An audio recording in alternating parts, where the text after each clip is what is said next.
I am Ferdinand Marcos, and I am the President of the Republic of the Philippines.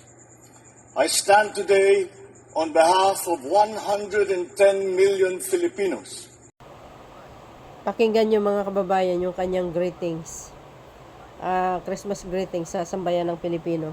Hindi, wala kayo napansin kay dating Speaker Martin? Pumayat siya, di ba? O, ayan o. Tapang at pagmamahal sa bawat isa. May the birth of Christ renew our hearts, strengthen our families, and remind us that even in difficult times, light always finds its way through. Maupay nga Pasko, haiyong tanan. Bayan, this Christmas season, we celebrate the deep faith that unites us Filipinos. Pag-asa, puso, tapang, at pagmamahal sa bawat isa. May the birth of Christ renew our hearts, strengthen our families, and remind us that even in difficult times, light always finds its way through. Maupay nga Pasko, haiyong tanan. Ayan. Ayan ang sinabi niya, maupay nga Pasko, nga hiyo nga tanan. Oo, di ba? Galing. So, yun mga bes. Ano po ang Christmas handaan nyo ngayon? Merry Christmas sa inyong lahat. Enjoy ang inyong Noche Buena. Tapos na. Tapos susunod, New Year's na naman. O, paghandaan po natin yan. Ika nga paghandaan natin. O, sa New Year's. Panibagong taon na naman. Mag-ingat po kayo. Yung mga anak nyo, ingatan nyo. Lalo na po sa mga paputok. Nako, i-guide nyo. So, well, Merry Christmas din kay dating Speaker Martin Romualdez. Talagang pumayat siya mga kababayan. Napansin ko, pumayat yung dating Speaker Martin. Alam po natin ito, pinipilit na ibinagsak ng mga dilis. Di ba? Sabi nga nila,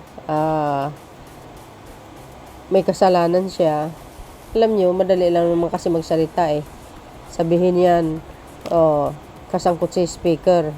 Tapos, kasangkot si Speaker. Tapos ang mga DDS naman, kinagat niya nila ng husto. Pero hindi rin nila iniisip na mayroon tayong batas na nag-uusig. Diba? Once na pinagbintangan mo tao, na isang tao, dapat may ebidensya nakalakip. Tulad ni Gutesa, piki pala yung notaryo niya. Diba?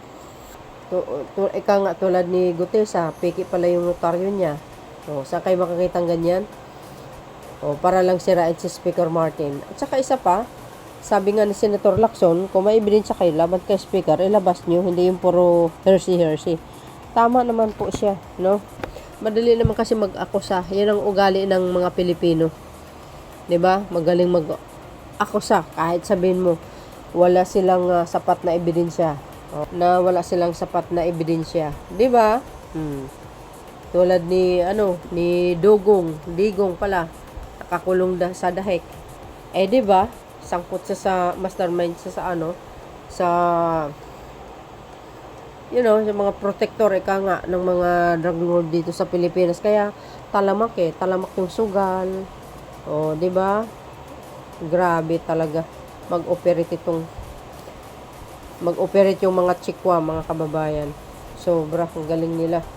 Halos i-occupy na nila ang bansang Pilipinas. Swerte natin si PBBM ang Pangulo kung nagkataon mga kababayan, patay tayo. Kawawang Pilipinas, magdusa na naman. Balik na naman sa dati, di ba?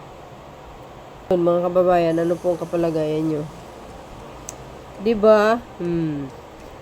Maligayang bati at Merry Christmas sa inyong lahat, sabi nga.